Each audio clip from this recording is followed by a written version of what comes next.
আমাদের জীবনের সবচাইতে গুরুত্বপূর্ণ বিষয়টার নাম হচ্ছে সময়, যে বিষয়ে বর্তমান জেনারেশনের খুব একটা মাথা ব্যথা কাজ করে না।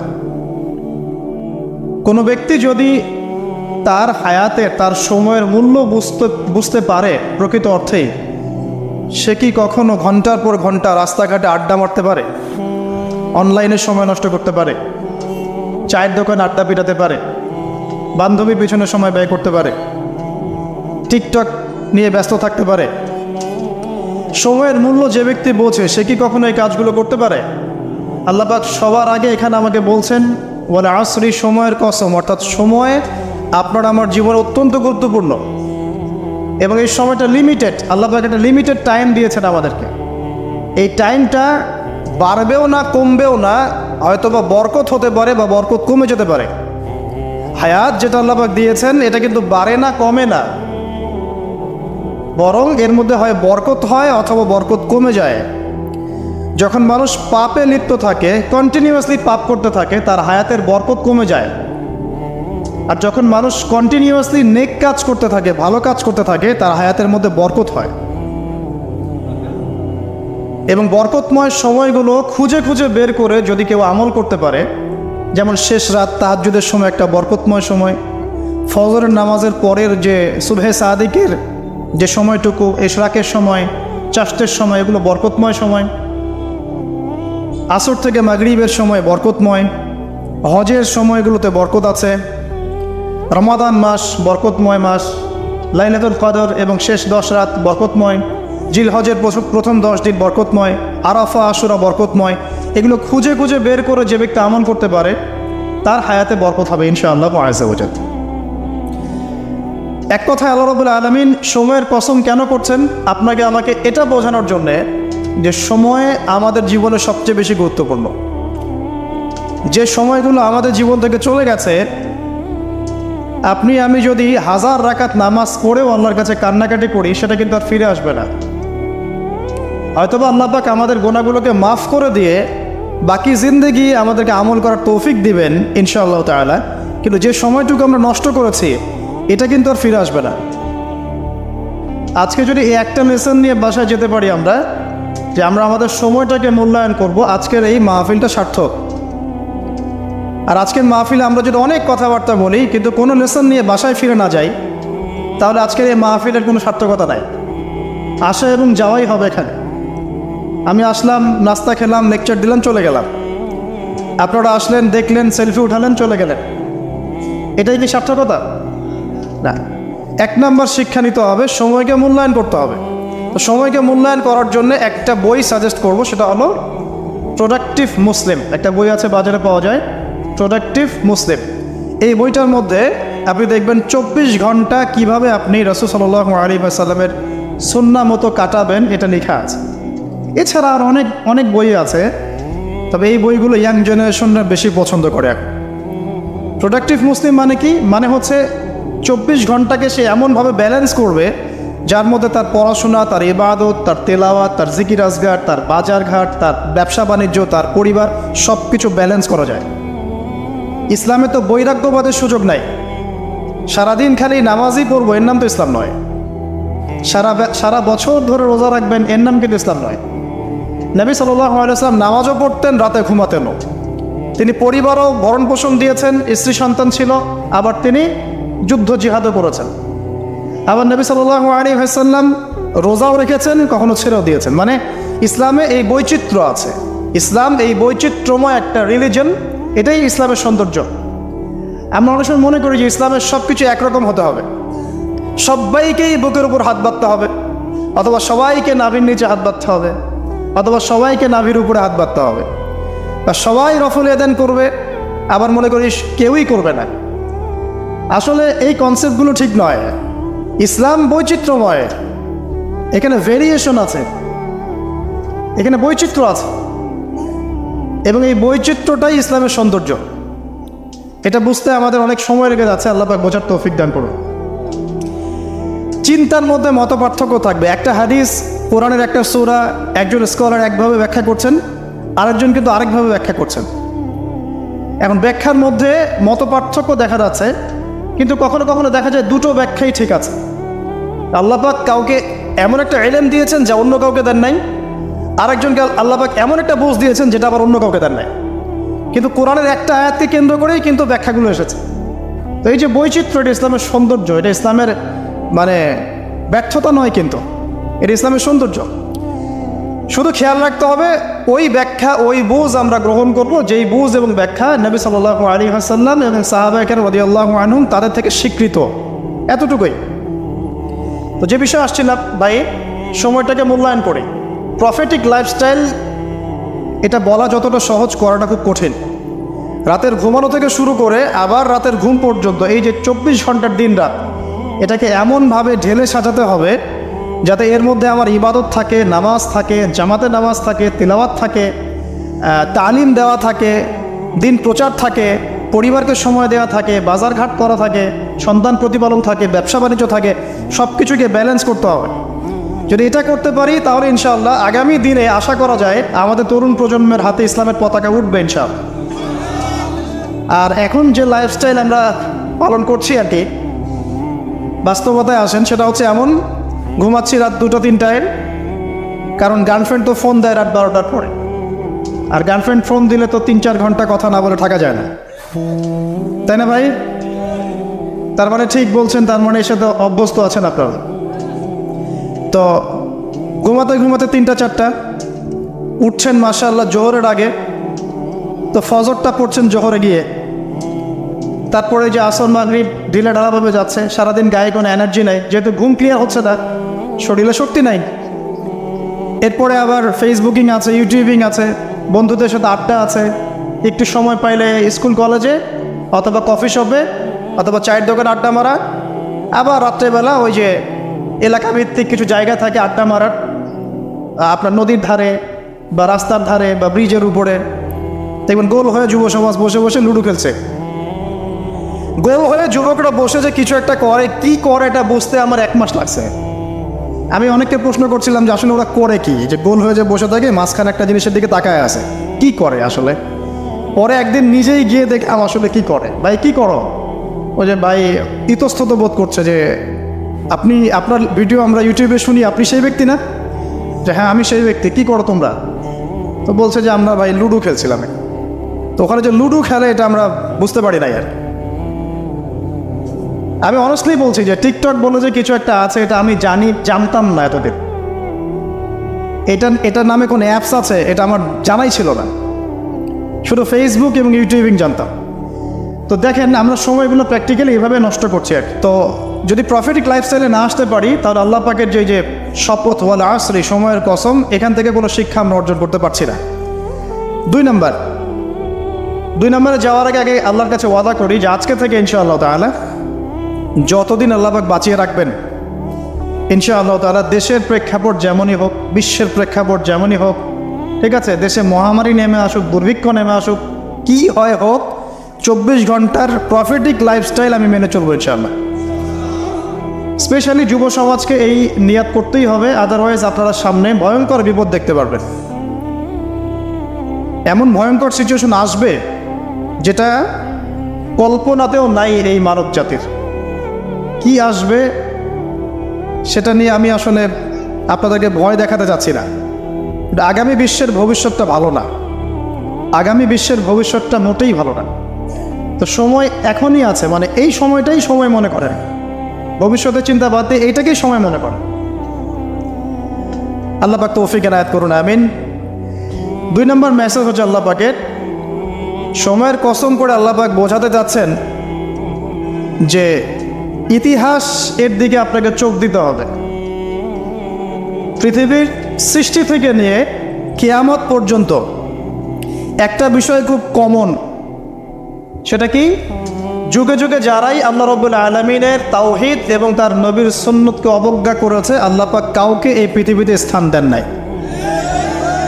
এই ইতিহাসটা কোরআন এবং হাদিসের পাতায় পাতায় আছে।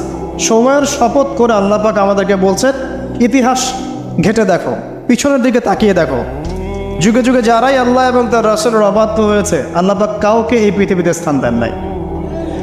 1 নম্বর দেখেন, ওই যে নূহ আলাইহিস সালাম স্থান পেয়েছে। নূহ আলাইহিস সালামের যুগে যে মানুষেরা আল্লাহর বিরোধিতা করেছিল তারা কি টিকতে পেরেছে? পারে নাই। মাত্র 40 বা 80টা পরিবার নাজাত পেয়েছে, বাকি সবাইকে আল্লাহ পাক ডুবিয়ে মেরেছে। পৃথিবীতে এখন আমরা যারা বেঁচে আছি, আমরা কিন্তু ওই 40 বা 80 পরিবারের সন্তান। আমাদের পিতামাতা কিন্তু ওইদিকে, যারা ওই সময়ে মহাপ্লাবন থেকে উদ্ধার পেয়েছে, নাজাত পেয়েছে, আমরা কিন্তু তাদেরই সন্তান। আর বাকি কাউকে আল্লাহ পাক পৃথিবীতে রাখেন নাই। আল্লাহর কিচ্ছু যায় আসে না। একটা হাদিসে আছে, পৃথিবীর দাম আল্লাহর কাছে একটা মাছির পাখার সমানও না। এই যে ফয়জুল কালাম বইটা আছে, পড়ে দেখবেন। এই বইটা বাসায় রাখতে পারেন, অনেক চমৎকার একটা বই। এখানে অনেক হাদিস আছে যেটা আপনাদের জন্য খুব ইজি হবে, স্পেশালি যারা জেনারেল লাইনে পড়াশোনা করছেন। মাছির একটা পাখার পরিমাণ দাম যদি আল্লাহর কাছে থাকতো এই পৃথিবীর, তাহলে আল্লাহ পাক এই পৃথিবীতে কোনো কাফের মুশরিককে পানি পান করতে দিতেন না, এক ঢোক পানিও দিতেন না। মানে এই মহাবিশ্বের যত গ্রহ নক্ষত্র আছে, এগুলোর সামনে পৃথিবীর দামটা অনেকটা এমন। একটা উদাহরণ দিচ্ছি, সমুদ্রে গিয়েছেন কখনো? সি বিচে গিয়েছেন? কক্সবাজারে ওইদিকে গিয়েছেন কখনো? আচ্ছা, নদী তো গিয়েছেন, এই তিস্তার চরে গিয়েছেন না?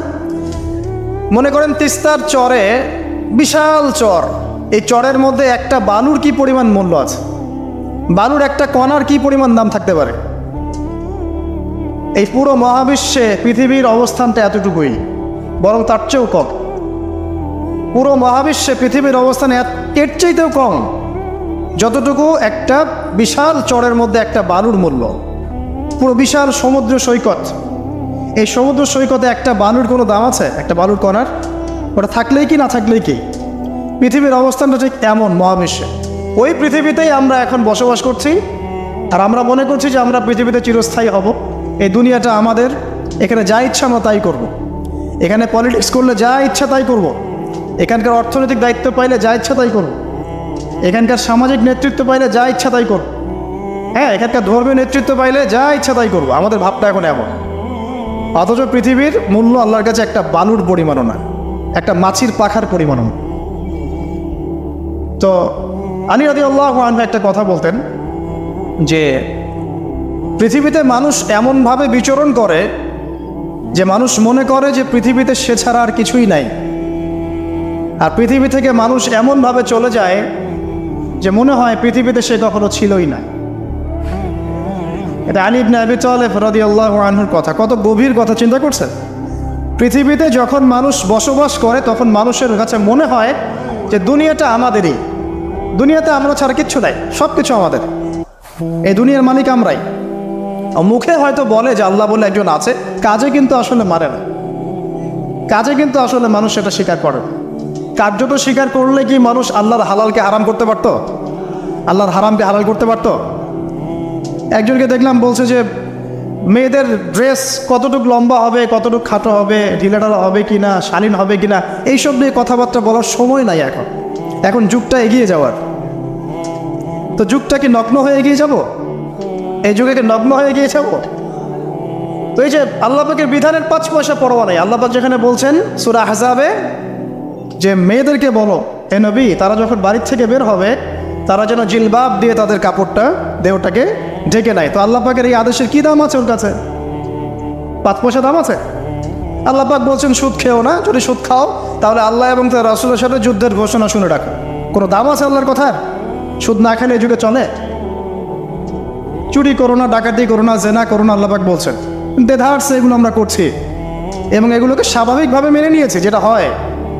প্রত্যেক দিন খবরের কাগজ খুলবেন, দেখবেন ধর্ষণের খবর পাওয়া যাচ্ছে, পরকীয়ার খবর পাওয়া যাচ্ছে।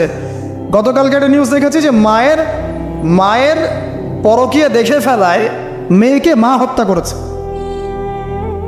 মায়ের পরকীয়া দেখে ফেলায় মেয়েকে মা শ্বাসরোধ করে হত্যা করেছে। আর কয়দিন আগে দেখলেন তো যে মাকে ছেলে আবার গুলি করে হত্যা করে। তো বলেন কোন পৃথিবীতে বসবাস করছেন? ওয়াল আসরি দিয়ে আমি আপনাকে কি বুঝাবো? সময়ের কসম, এটার ব্যাখ্যা আমি কি করব আর আপনাকে কি বুঝাবো? এই হচ্ছে বর্তমান প্রেক্ষাপট। তো দেখুন আল্লাহ পাক সময়ের কসম করে বলছেন, যুগের পর যুগ তাকিয়ে দেখেন, যারাই আল্লাহ এবং তার রাসূলের বিধানের পরোয়া করে নাই, আল্লাহ পাক কাউকে এই পৃথিবীতে টিকতে দেননি। শুধু একটা সময় দিয়েছেন, কাউকে 100 বছর, কাউকে 1000 বছর, কাউকে 500 বছর, কাউকে 700 বছর। একদিন না একদিন আল্লাহ পাক এদেরকে ধ্বংস করে দিয়েছে। নূহ আলাইহিস সালামের পরে আসেন আদ জাতি। আজ জাতির লোকেরা অনেক লম্বা ছিল, ওই যে ওই গাছের চেয়েও লম্বা হবে। আসলে আমি বোঝাতে পারবো না। তাল গাছগুলো দেখেছেন, তাল গাছ, নারকেল গাছ, এর চাইতেও বড় বড় ছিল ওরা ফিজিক্যালি। বিশ্বাস মানে এমনও মানুষ ছিল পৃথিবীতে, আমরা তো এখন ছোট, লম্বা চওড়া মানুষ ছিল পৃথিবীতে, এবং তারা ছিল আদ এবং সামুদ জাতি।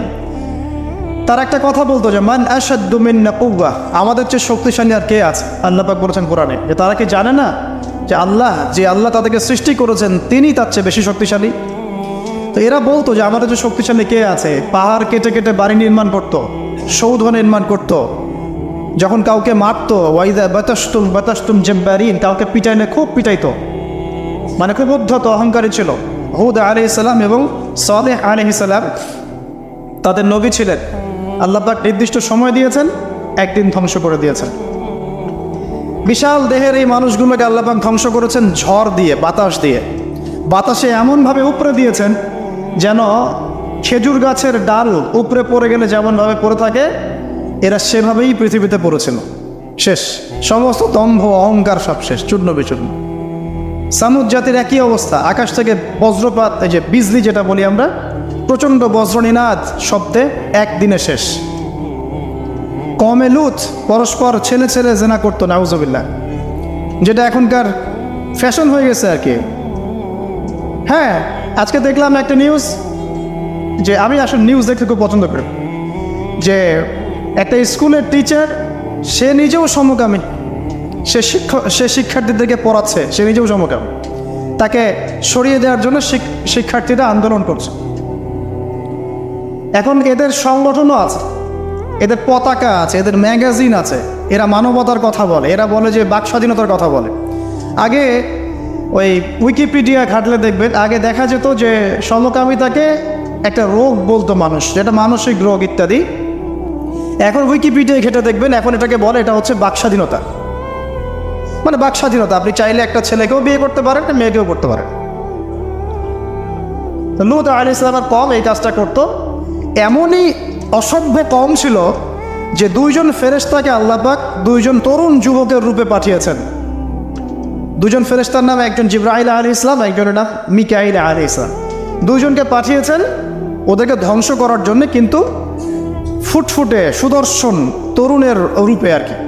তো তারা এসে আশ্রয় নিয়েছেন লূত আলাইহিস সালামের বাসায়। এখন ওই কওমের লোকেরা এসে লূত আলাইহিস সালামকে বলছে যে তোমার মেহমানদেরকে ডেকে নিয়ে আসো। লূত আলাইহিস সালাম বলছে কি জন্যে?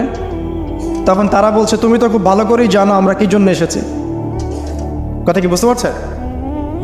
লূত আলাইহিস সালাম বলছেন যে হাউলাই বানাতি ইন কুনতুম ফাইলিন, আমার মেয়েরা আছে, তোমাদের যদি কোনো মানে সৎ পুরুষ থেকে থাকো তাহলে আমার মেয়েদেরকে বিয়ে করে নাও, প্রয়োজন আমার মেয়েদেরকে বিয়ে করে নাও, তারপরে ওই খারাপ কাজে যেও না।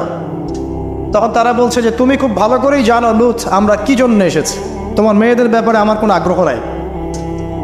চিন্তা করতে পারেন? তখন লূত আলাইহিস সালাম বলছেন আলাইসা মিনকুম রাজুলুন রাশীদ, তোমাদের মধ্যে কি একটা ভালো মানুষও বাকি নাই? এরকম কম ছিল, মানে আল্লাহর ফেরেশতাদেরকেও চাচ্ছে নিজেদের কুপ্রবৃত্তি দমন করার জন্য। আল্লাহ পাক ওই জাতিটাকে এমনভাবে ধ্বংস করেছেন। ফেরেশতা জিবরাইল আলাইহিস সালামের পাখা আছে প্রায় 600টা পাখা, 2টা পাখা দিয়ে তিনি ওই পুরো কওমকে এভাবে উঠিয়েছেন আসমানে। তারপর আসমান থেকে ওদেরকে পাথর বর্ষণ করা হয়েছে, রজম যেটা বলি আমরা। দুনিয়াতে রজম না হলে আসমানে হয়েছে রজম, পাথর নিক্ষেপ করে থেতলে দেওয়া হয়েছে, তারপরে এদেরকে উল্টে এভাবে দাফন করে দেওয়া হয়েছে। জর্ডান নামক জায়গার ডেড সি বা মৃত সাগর যেটা, ওই জায়গাটা হচ্ছে কওমে লূতের জায়গা।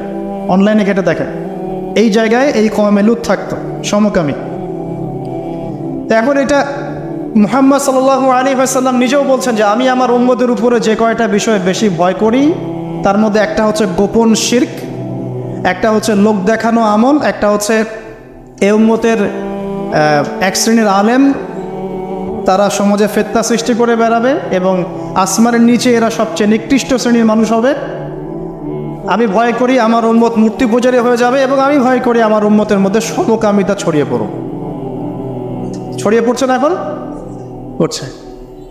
খুব সতর্ক সাবধান থাকবে। এটা ছড়িয়ে পড়ার মূল কারণ কি? খুব কমন প্রশ্ন, আসলে কারণের দিকে আসেন, কারণটা ফাইন্ড আউট করি। জেনা যে ছড়িয়ে পড়ছে আর পরকীয়া যে ছড়িয়ে পড়ছে, সমকামিতা ছড়িয়ে পড়ছে, এর কারণটা কি? কী কারণ? আজকে থেকে 50 বছর আগে তো এমন ছিল না। লাস্ট 50 বছরে কি হচ্ছে, মানে এটা ছড়িয়ে পড়ছে, কারণটা কি? 1 নম্বর কারণ হচ্ছে ফ্রি মিক্সিং, মানে ছেলে মেয়ের অবাধ বিচরণ। এটা 1 নম্বর কারণ। আগে যত বেশি পর্দা রেস্ট্রিক্টেড ছিল তত বেশি এখান থেকে মানুষ সেফ ছিল। 2 নম্বর কারণ হচ্ছে যে যৌন শিক্ষার নামে আমরা মানুষকে নগ্নতা শেখাচ্ছি। 3 নম্বর কারণ হচ্ছে প্রত্যেক প্রিন্ট এবং ইলেকট্রনিক মিডিয়া যৌনতার সুরসুরি দিচ্ছে। আর তার চেয়ে বড় 4 নম্বর কারণ হচ্ছে পর্নোগ্রাফি। এটা সবার মোবাইলে এখন ফ্রি অ্যাক্সেস। যে কেউ ইচ্ছা, আলেম হোক আর জালেম হোক আর যেই হোক না কেন, সবাই বাসায় গিয়ে চুপচুপ করে পর্নোগ্রাফি দেখতে পারে। এবং যখন এটাতে মানুষ আসক্ত হয়ে যায় তখন ভিতর থেকে সে পশু হয়ে যায়। নিজের মেয়ের সাথে জেনা করতেও তার বুক কাঁপবে না। আপনি কি জানেন এখন অনেক পিতা বেরিয়েছে যারা নিজের মেয়ের সাথে জেনা করছে? খবর দেখেছেন? এটা কিভাবে সম্ভব? পর্নোগ্রাফির মধ্য দিয়ে সম্ভব। পর্নোগ্রাফি দেখতে দেখতে দেখতে দেখতে এগুলোকে মানুষের কাছে কমন মনে হচ্ছে, স্বাভাবিক। তখন কোনো মেয়ের দিকে আর সম্মানের চোখে মানুষ তাকাতে পারছে না। একটা মেয়ের দিকে সম্মানের দৃষ্টিতে মানুষ আর তাকাতে পারছে না। আর মেয়েরাও যে খুব ভালো তা না। ম্যাক্সিমাম মেয়ে দেখা যায় বেপর্দায় চলে। ওরা পছন্দ করে কেউ ওদেরকে প্রিজিং করুক, কেউ একটু ওকে লাভ লেটার দিক, কেউ টিকটক একটু নক করুক, কেউ মেসেঞ্জারে নক করুক। অনেক মেয়েরা তো অনেক বদ এখন। ভালো মেয়ে খুঁজে পাবেন কোথায়? খুবই রেয়ার, খুবই রেয়ার। ভালো মেয়ে খুঁজে পাওয়া খুবই রেয়ার। যদি আপনি নিজে পবিত্র না থাকেন, আপনি পবিত্র মেয়ে খুঁজে পাবেন না। প্রিয় দিনী ভাই, আপনি যদি নিজে পবিত্র না থাকেন, আপনি পবিত্র মেয়ে খুঁজে পাবেন না। বড় বড় শহরগুলোতে গিয়ে দেখেন, শপিং মলগুলোতে গিয়ে দেখেন, শপিং মল, ইউনিভার্সিটিস, মেগা সিটিসগুলোতে গিয়ে দেখেন, মেয়েদের গেট আপগুলো দেখেন। বলবে যে হুজুর আপনারা এগুলো দেখেন না, বাট আমাদের চোখের সামনে পড়ে যায়। আর চোখের সামনে যখন পড়ে যায় তখন তো আমরা চোখ বন্ধ করে হাঁটতে পারবো না। মনে করেন আমি কার ড্রাইভ করছি, আমি চোখ বন্ধ করে ড্রাইভ করবো? সামনে কেউ পড়ে গেলে বলবেন হুজুর আপনার দৃষ্টি খারাপ। কি ফাইজলামি শুরু করছে! ডানে বামে চারপাশে যখন মেয়েরা এভাবে নগ্ন হয়ে ঘুরবে, আমি কি চোখ বন্ধ করে আকাশের দিকে তাকায় গাড়ি চালাবো? না আকাশের দিকে তাকায় হাঁটবেন, নাকি মাটির তলে তাকায় হাঁটবেন? কী করব? তো এগুলো হচ্ছে এক প্রকার, এক শ্রেণীর বুদ্ধি প্রতিবন্ধী আছে, নাস্তিকতায় বিশ্বাসী, এদের খোরা যুক্তি এগুলো। তো সারা দেশে এরকম নগ্নতা ছড়িয়ে বেড়াবা আর বলবা যে তোমাদের মানসিক সমস্যা, হ্যাঁ তোমাদের মনের সমস্যা, রোগটা তোমাদের মনে। আশ্চর্য বিষয়। সুবহানাল্লাহ। তো যেটা বলছিলাম ভাই, এগুলোর কারণটার দিকে আসেন। মূল কারণটা কিন্তু এইগুলা, ফ্রি মিক্সিং। আপনার মিডিয়াগুলোর মধ্য দিয়ে এইভাবে অবাধে দেদারসে যৌনতার প্রদর্শনী, বিভিন্ন মুভিজ অ্যান্ড ফিল্মস অ্যান্ড এই যে সিরিয়াল, এইগুলা এমন কিছু মিডিয়া যেগুলো আমাদেরকে যৌনতা শেখাচ্ছে, এবং পর্নোগ্রাফি, এগুলো সব কিছু যখন একত্রিত হয়েছে তখন দেখবেন সমাজের মধ্যে যৌনতা বেড়েছে, জেনা বেড়েছে, ধর্ষণ বাড়ছে, তারপরে পরকীয়া বাড়ছে, এবং এগুলো এখন নর্মাল হয়ে গেছে। মানে এগুলো নর্মাল, মানুষ সবাই মেনে নিছে যে এটা হয়, এমনই আসলে। ধর্ষণ দিনে 4-5টা হয়, হ্যাঁ রেপ এটা হতেই পারে। জেনা, ছেলে মেয়ে একটা আপোষের সম্মতিতে প্রেম করছে, জেনা করছে, তো সমস্যার কিছু নাই। এটা বাক স্বাধীনতা, এটা মানুষ মনে করে এখন। হ্যাঁ, দুজন যদি পরস্পর সম্মতিতে জেনা করে, এটাকে পাপ মনে করা হচ্ছে না এখন আর। আপনার কথা কি মাথার মধ্যে আছে? সত্যি, এখন যদি দুজন, একজন মেয়ে যদি সম্মতিতে জেনা করে, এটাকে পাপ মনে করা হচ্ছে না। জোর করে করলে তখন পাপ মনে করা হচ্ছে।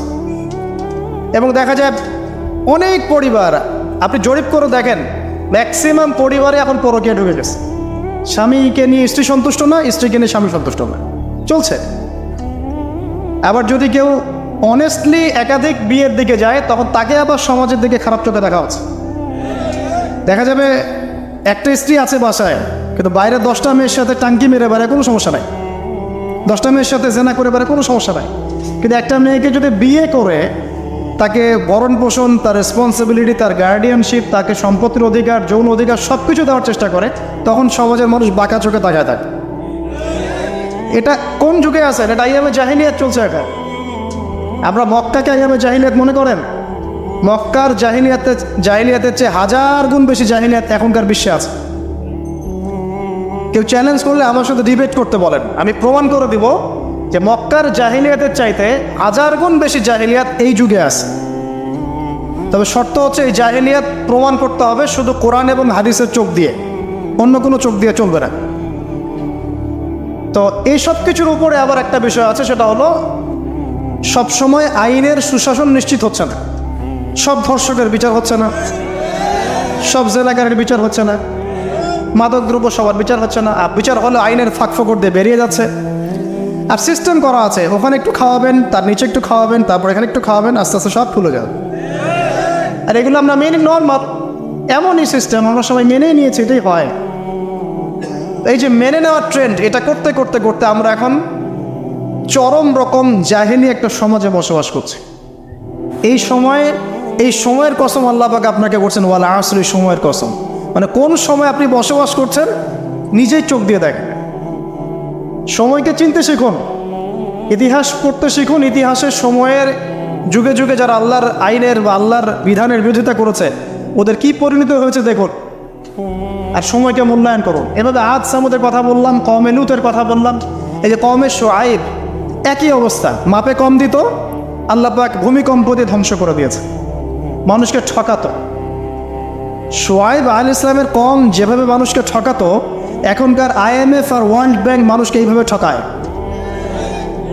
এটা আপনি বুঝবেন না যদি ইন্টারন্যাশনাল ইকোনমিক্স মনিটারি সিস্টেম সম্পর্কে পড়াশোনা না করেন। সুদের জালে ফেলে দরিদ্র দেশগুলোকে একদম গলায় রশি ধরে টেনে ফেলে দিবে, হ্যাঁ, সুদের মধ্য দিয়ে। এবং পুরো ওয়ার্ল্ডটাকে এভাবে সাজিয়েছে, এর বাইরে কেউ বেরোতে পারবে না। তারপরে ওরা ইন্দোনেশিয়াকে ইকোনমিক স্যাংশন দিয়ে দিয়েছে। ইন্দোনেশিয়া আস্তে একটা ভালো অবস্থান থেকে হঠাৎ করে ধাপ করে পড়ে গিয়েছে। যখন টার্কি এখান থেকে বের হওয়ার চেষ্টা করেছে, ওকে স্যাংশন দিয়ে দিয়েছে। ভেনিজুয়েলা যখন বের হওয়ার চেষ্টা করেছে, ওকে স্যাংশন দিয়ে দিয়েছে। মানে এরা শুআইব আলাইহিস সালামের ওই কওমের মতোই পুরো মানব জাতিকে অর্থনৈতিক দাসত্বের দিকে নিয়ে গেছে। শুআইব আলাইহিস সালামের কওমের পরে কি? ফিরআউনের কওম, মুসা আলাইহিস সালাম। ফিরআউন ছিল বিশ্বের সবচেয়ে প্রতাপশালী নেতা, যে নিজেকে এক পর্যায়ে বলেছিল যে আনা রব্বুকুমুল আ'লা, আমি তোমাদের মহান রব, তাই না? সে বলেছিল যে আমি তোমাদের জন্য যা ভালো মনে করি আমি তাই করি, এবং আমি তোমাদেরকে সরল পথ দেখাই। এটা ফিরআউনের স্টেটমেন্ট, এটাও কিন্তু ফিরআউনের স্টেটমেন্ট। তো সে নিজেকে এক পর্যায়ে রব দাবি করে, এবং আল্লাহ পাক তাকে ক্ষমতা দিয়েছিলেন, দীর্ঘ হায়াত দিয়েছিলেন, ওকে জুলুমের ক্ষেত্রে আল্লাহ পাক অবকাশ ছাড় দিয়েছিলেন। এক পর্যায়ে সে মনে করলো যে তাকে ধরার কেউ নাই।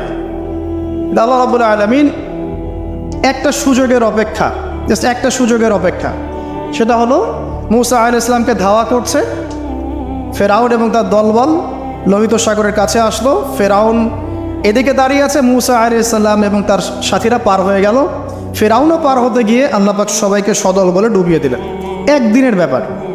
আল্লাহ পাক ওয়াল আসরি, সময়ের কসম করে এদিকে আমাদেরকে তাকাতে বলছেন। ইতিহাস ঘেটে দেখো, ফেরাউনের মতো বড় যারা স্বৈরাচারী ছিল তারাও টিকতে পারে নাই, পেরেছে? পারে নাই। নমরুদের কথা আপনারা জানেন, বিশাল প্রতাপশালী, তাকে আল্লাহ পাক লম্বা হায়াত দিয়েছিলেন। ইব্রাহিম আলাইহিস সালামকে কত পরীক্ষায় না ফেললো, আগুনে পর্যন্ত ফেলেছে।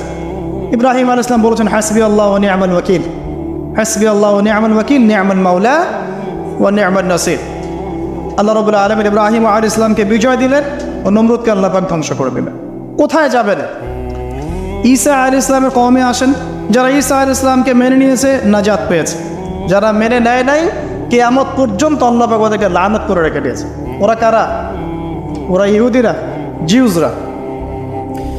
তো লম্বা করছি না, একটা বিষয়ের দিকে ফোকাস করেন। সময়ের কসম বলতে আল্লাহ পাক আপনাকে বর্তমান সময়টাকে চিন্তা করতে শেখাচ্ছেন। আর আপনি আমি যে সময় আছি সে সময় নিয়ে ভাবতে হবে। 1, 2 সময়কে মূল্যায়ন করতে হবে। 3 অতীতের সময়গুলোর দিকেও তাকাতে হবে, যে অতীতে কখন কার কি পরিণত হয়েছে, কি কারণে হয়েছে। এখান থেকে শিক্ষা নিয়ে সামনের দিকে পথ চলতে হবে। আর সামনের সময় কেমন? সামনের সময় আরও ভয়ঙ্কর। যত দিন যাবে কিয়ামতের যে আলামতগুলো বাকি আছে সেগুলো আস্তে আস্তে চোখের সামনে দেখা যাবে। 10টা বড় বড় আলামত এখনো দেখা যাচ্ছে না, বাকি ছোট ছোট যত আলামত আছে তার 100টার মধ্যে 99টাই দেখা যাচ্ছে। সামনের সময় কেমন? বলছিলাম যে 10টা বড় বড় সাইন দেখা যাচ্ছে না, বাকি 100টার মধ্যে 99টাই দেখা যায়। কি কি দেখা যাচ্ছে কয়েকটা বলে। উঁচু উঁচু বিল্ডিং দেখা যায়, উঁচু উঁচু বিল্ডিংয়ের প্রতিযোগিতা দেখা যায়। সমাজের নিম্ন শ্রেণীর মানুষ, রাখাল শ্রেণীর মানুষ উঁচু উঁচু অট্টালিকা নির্মাণের প্রতিযোগিতা করছে দেখা যায়। সমাজের ম্যাক্সিমাম মানুষ এখন সুদ খাচ্ছে দেখা যাচ্ছে। ছেলেরা মেয়েদের পোশাক পরছে, মেয়েরা ছেলেদের পোশাক পরছে দেখা যায়। আচ্ছা, সমাজে মেয়েদের সংখ্যা বাড়ছে, ছেলেদের সংখ্যা কমছে দেখা যাচ্ছে। বেশি থেকে বেশি আল্লাহ পাকের গজব আসছে, আসমানি গজব, জমিনের বালা, বন্যা বলেন, ভূমিধস বলেন, ভূমিকম্প বলেন, জলোচ্ছ্বাস বলেন, দিন দিন বাড়ছে না কমছে? বাড়ছে। মুসলিমদের উপর অমুসলিমদের অত্যাচার বাড়ছে না কমছে? মুসলিম উম্মার বিভক্তি বাড়ছে না কমছে? বাড়ছে। মানুষ আলেম, বড় বড় ওলামায়ে কেরাম যারা আছে তাদের ইন্তেকাল বেশি হচ্ছে না কম হচ্ছে? ওলামায়ে কেরাম যারা বড় বড় আলেম ওলামা তারা আস্তে আস্তে চলে যাচ্ছেন না? মানুষ অনেক জাহেলকে আলেম মনে করছে না? হ্যাঁ, এমনও কিছু মানুষ মুসলিম সমাজে দিন প্রচার করছে যাদের ফ্রেঞ্চ কাট দাড়ি। আস্তে আস্তে আস্তে আস্তে দেখেন নাই, এমন অনেক মানুষ দিন প্রচার করছে ইসলামে, দাড়ি ফ্রেঞ্চ কাট, মাশাআল্লাহ। এবং সে বলছে যে মানে এটা যে সুন্নাহ, এটা কোরআনে কোথায় আছে? সম্মাদারির কথা কোরআনে কোথায় আছে? দাড়ি টুপি পাগড়ির মধ্যে ইসলামকে সীমাবদ্ধ করে ফেলেছেন, এই জন্যে প্রতিবাদ স্বরূপ সে নিজে আর লম্বা দাড়ি রাখবে না। কি বুঝলেন? আপনারা দাড়ি টুপি এবং পাগড়ি জুব্বার মধ্যে ইসলামকে সীমাবদ্ধ করে ফেলেছেন, এই কারণে সে নিজে আর দাড়ি রাখবে না, ইসলাম প্রচার করে বেড়াচ্ছে। মানুষ ওদের পিছনে ছুটছেও। দেখলাম নারী একজন মহিলা ওয়াজ মাহফিলের স্টেজে উঠে বক্তব্য দিচ্ছে। হ্যাঁ, আশপাশে কিছু মানুষ আছে যাদের আবার দাড়ি টুপিও আছে, তারা বসে বসে আবার শুনছেও লেকচার। হ্যাঁ, তো এই যে সাইন যে আলেমদের মৃত্যু হবে, জাহেলদেরকে মানুষ আলেম মনে করবে, মেয়েদের সংখ্যা বাড়বে, ছেলেদের সংখ্যা কমবে, ছেলেরা মেয়েদের পোশাক পরবে, মেয়েরা ছেলেদের পোশাক পরবে, এগুলো দেখতে পাচ্ছেন না? দেখতে পাচ্ছেন। সময় সংক্ষিপ্ত হয়ে আসছে না? নবীজি বলেছেন একটা বছর চলে যাবে একটা কিসের মতো? মাসের মতো। মাস যাবে সপ্তাহের মতো, সপ্তাহ যাবে একটা দিনের মতো। সময়ের বরকত কমছে না? কমছে। হঠাৎ মৃত্যু বাড়ছে না মানুষের? হঠাৎ মৃত্যু যাচ্ছে, অ্যাক্সিডেন্ট, মরে যান হঠাৎ। দেখবেন ছোট ছোট বাচ্চা যারা আছে, এই বাচ্চাদের সাথে যৌন সম্পর্ক বাড়ছে না? বাচ্চা থেকে ধর্ষণ বাড়ছে না? সমাজে এমনি নর্মালি জেনার ধর্ষণ বাড়ছে না? পরিবারের ভাঙনগুলো হচ্ছে না বেশি? ভাঙন বাড়ছে না? পরকীয়া বাড়ছে না? এই যে ভাইয়ে ভাইয়ে দ্বন্দ্ব, সম্পত্তির জন্য বাবার সাথে ছেলের দ্বন্দ্ব, মায়ের সাথে ছেলের দ্বন্দ্ব, প্রতিবেশী খোনাখুনি, এগুলো বাড়ছে না কমছে? সব কিয়ামতের সাইন। আমানতদারিতা উঠে যাচ্ছে না? যে ব্যক্তি মিথ্যাবাদী তাকে সমাজে সত্যবাদী বলা হচ্ছে না, আর যে সত্যবাদী ওকে সমাজে মিথ্যাবাদী বলা হচ্ছে না। কোথায় আছেন? আপনি নিজেই পড়াশোনা করেন, দেখেন আলামত স্যার কতগুলো আলামত চান, সবগুলো আপনি চোখের সামনে দেখতে পারবেন। আজকে এটা টপিক না হলে এটা নিয়ে আমি 2 ঘন্টা কথা বলতে পারবেন ইনশাআল্লাহ। কিন্তু 10টা বড় বড় সাইন এখনো আসে নাই। কিরকম? 1, মাসিহুদ দাজ্জাল এসেছে? আসে নাই মানে সে এখন আত্মপ্রকাশ করেনি মানুষের রূপে, কিন্তু তার জন্ম হয়েছে, সে আছে, যেখানে থাকেন সেখানেই আছে। তার যেটা মিশন, সেই মিশন চলছে বিশ্বজুড়ে, এবং তার মিশনগুলো বাস্তবায়ন করছে এখন ইহুদিরা। কারণ ইহুদিদেরকে নিয়েই সে বিশ্ব শাসন করবে। যাদেরকে নিয়ে সে বিশ্ব শাসন করবে তারা দাজ্জালের মিশন ঠিকই বাস্তবায়ন করছে। আর আমরা কি করছি? হালুয়া রুটি আর সেমাই খাচ্ছি, আর বাসায় গিয়ে ঘুমিয়ে যাচ্ছি, তাই না ভাই? একদিন হালুয়া রুটি বলেছিলাম তো কিছু মানুষ আমাকে খুব ধোয়া ধুয়েছে অনলাইনে, এই জন্য এখন আমি হালুয়া রুটি বলতে চাই না, এখন বলি আমরা বিরিয়ানি খাচ্ছি আর ঘুমাচ্ছি। দেখেন দাজ্জাল কিন্তু পৃথিবীতে আছে। কোথায় আছে? তার মানে সে কোন গোত্রের হবে ইত্যাদি ইত্যাদি, তার দেহের গঠন কেমন হবে, চুল কেমন হবে, চোখ কেমন হবে, সব কিছু হাদিসে বলা আছে। মাসিহুদ দাজ্জাল নিয়ে আমি আলাদা একটা খুতবা বা লেকচার ইনশাআল্লাহ দিব। কিছু মানুষ আছে দেখলাম দাজ্জাল কোথা থেকে বের হবে এই নিয়ে খুব আলোচনা, আমি বলেছি অনেক দিন আগে একটা লেকচারে যে দাজ্জাল জেরুজালেম থেকে বিশ্ব শাসন করবে। 5 বছর আগেও এই কথা বলেছি, ইনশাল্লাহ জীবনের শেষ পর্যন্ত এই কথা বলবো। দাজ্জাল জেরুজালেম থেকে সারা বিশ্ব শাসন করবে।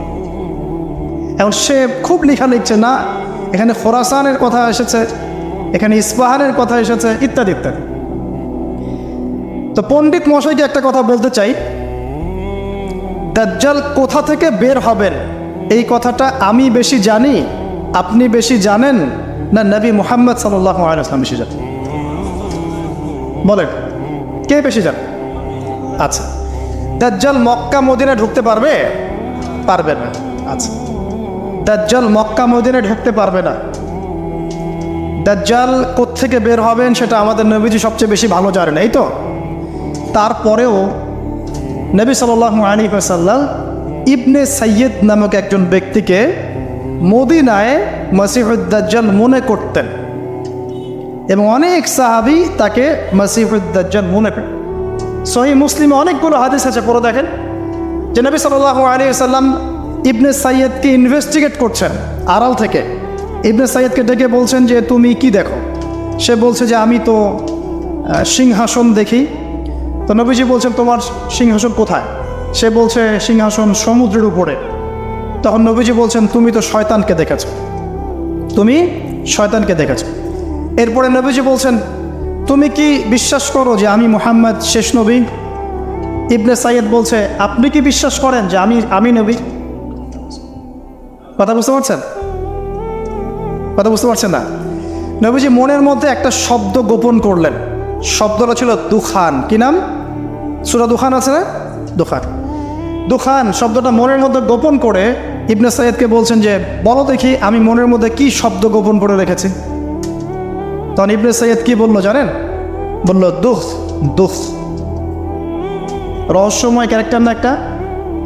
ওমর রাদিয়াল্লাহু আনহু বলছেন যে ইয়া রাসূলুল্লাহ আপনি আমাকে অনুমতি দেন, এর গর্দানটা আমি উড়াই দিই।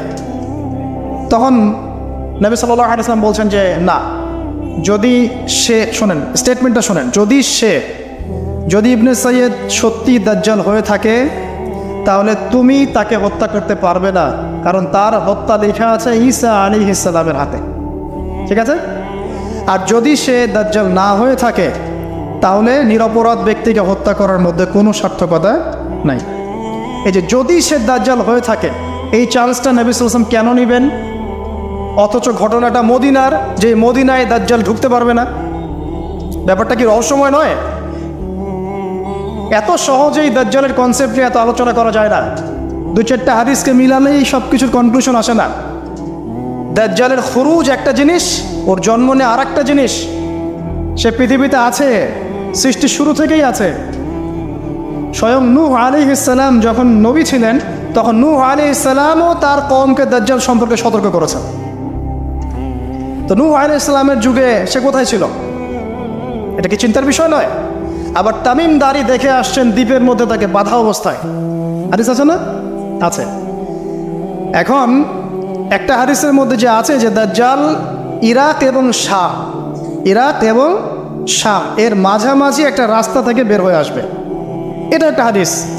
আরেকটাতে আছে ইস্পাহান থেকে বের হয়ে আসবে। ইস্পাহান কিন্তু এখন ইরানের মধ্যে, ঠিক আছে?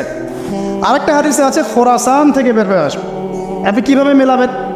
আবার নবীজি এখানে মদিনার মধ্যে ইবনে সাইয়্যিদকে বলছেন যে ওমর সে যদি দাজ্জাল হয়ে থাকে তুমি তাকে মারতে পারবে না। ব্যাপারটা কি রহস্যজনক না? অনেক চেইন মিলাতে হবে এখানে, একটা দুটো হাদিস দিয়ে আমি কনক্লুশন আসতে পারবো না।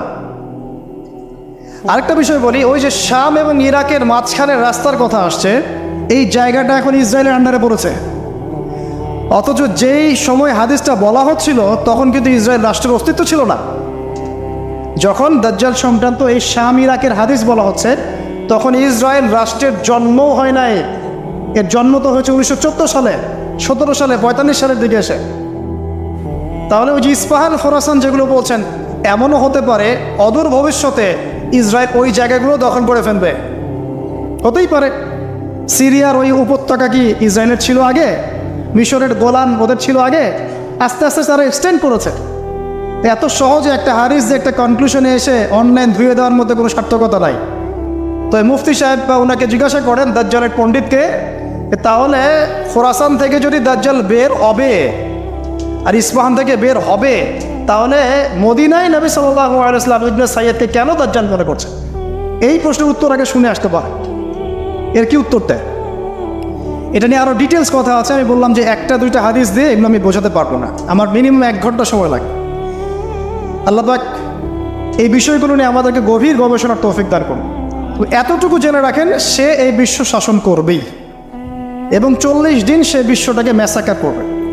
তার এক হাতে জান্নাত, এক হাতে জাহান্নাম, মানে এটা সত্যিকারের জান্নাত জাহান্নাম নয়, এর রূপক অর্থে।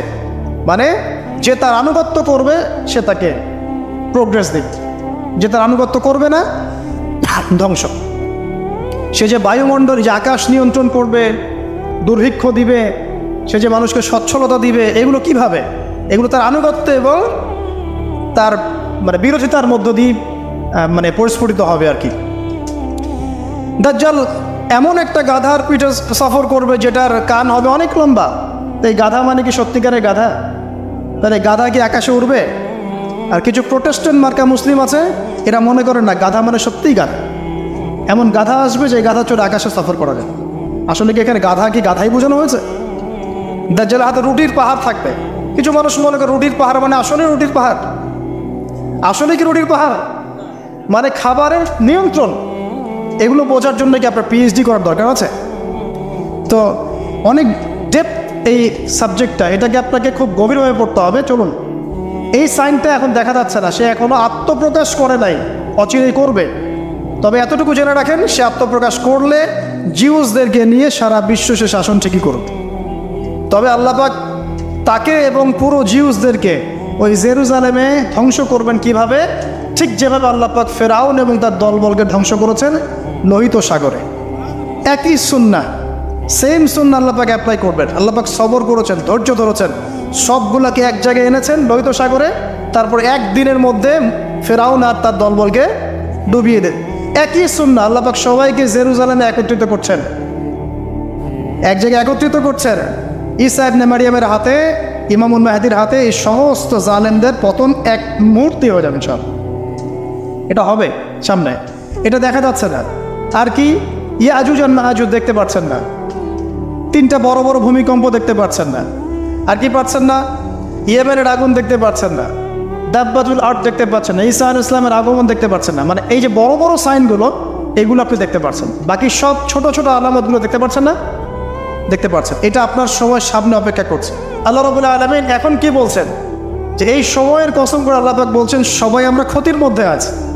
আমরা যে ক্ষতির মধ্যে আছি এটাকে বোঝার আর বাকি আছে? পারিবারিকভাবে, ধর্মীয়ভাবে, ইকোনমিক্যালি, আপনার পলিটিক্যালি আমরা যে ক্ষতির মধ্যে আছি বোঝার কি বাকি আছে? পুরো বিশ্বটাই ক্ষতির সম্মুখীন। কিন্তু আল্লাহ পাক একটা শর্ত দিচ্ছেন বা একটা উপায় বলে দিচ্ছেন যে এই 4টা কাজ যদি তোমরা ঠিকঠাক মতো করতে পারো, ইনশাআল্লাহ তোমরা ক্ষতি থেকে বেঁচে থাকবে ইনশাআল্লাহ। আমরা দোয়া করি আল্লাহ পাক আমাদের সবাইকে এই 4টা কাজ সঠিকভাবে করার তৌফিক ইনায়াত করুন, আমিন। কোন 4টা কাজ? 1 নাম্বার, ঈমান। ইন্নাল্লাযীনা আমানু। ঈমান কাকে বলে এটা জানি তো আমরা নাকি?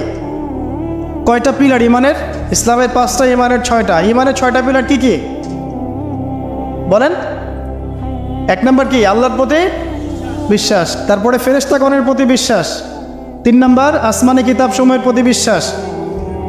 তারপরে রাসূলগণের প্রতি বিশ্বাস, পরকালের জীবনের প্রতি বিশ্বাস, আর ভাগ্যের ভালো মন্দের প্রতি বিশ্বাস। এই 6টা হচ্ছে ঈমানের পিলার। এই 6টাকে মনে বিশ্বাস করতে হবে, মুখে স্বীকার করতে হবে এবং কাজেও বাস্তবায়ন করতে হবে। আল্লাহ পাক তৌফিক দান করুন, আমিন। এটা হলো ঈমান। যারা ঈমানদার হবে তারা ইনশাআল্লাহ ক্ষতি থেকে বেঁচে থাকবে। 2, ওয়া আমিলুস সলিহাত, যারা সৎ আমল করবে, নেক আমল করবে। সৎ আমল, নেক আমল কি জিনিস? এক কথায় উত্তর হচ্ছে নবী সাল্লাল্লাহু আলাইহি ওয়াসাল্লামের সুন্নাহই হচ্ছে নেক আমল। সিম্পল।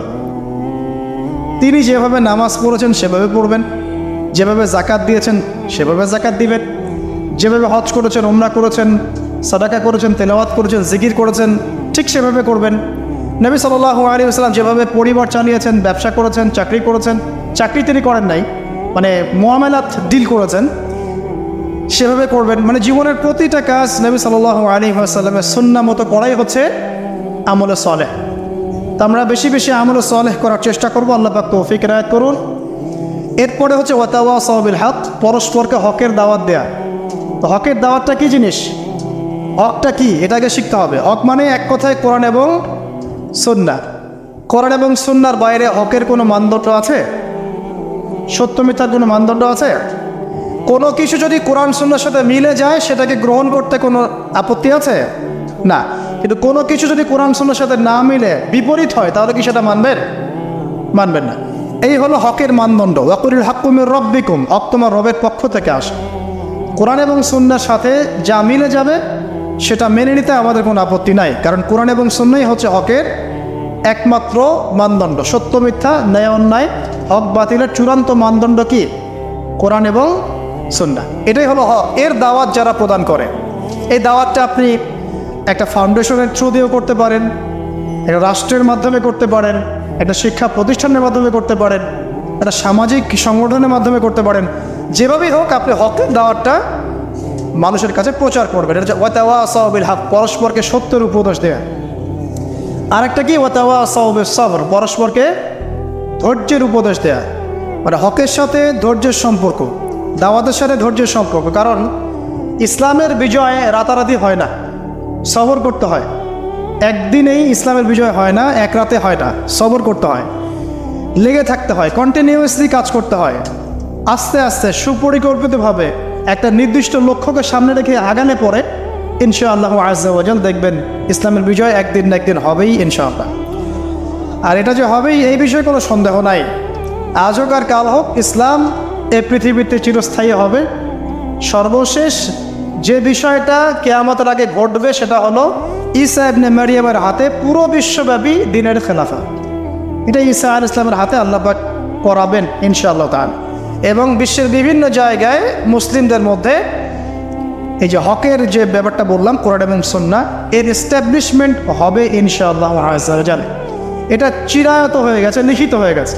কোথায়, কবে, কার মাধ্যমে, কিভাবে হবে এটা আল্লাহ পাক জানেন, আমরা কেউ জানি না। কিন্তু এতটুকু জানি যে ইসলাম ছিল, ইসলাম আছে, ইসলাম থাকবে, এবং ইসলাম সর্বশেষ রিলিজন যেটা সারা বিশ্বকে ডিল করবে, সারা বিশ্বের বিষয়গুলোকে নিয়ন্ত্রণ করবে ইনশাআল্লাহ আজ্জা ওয়া জাল। মাঝখানের এই সময়টুকুতে আমাদের কি করণীয়? 1 নাম্বার, সময়কে মূল্যায়ন করা। 2 নাম্বার, প্রকৃত ইমানদার হওয়ার চেষ্টা করা। 3, বেশি বেশি করে শতামল করার চেষ্টা করা। 4 নাম্বার, হকের দাওয়াত প্রচার করা।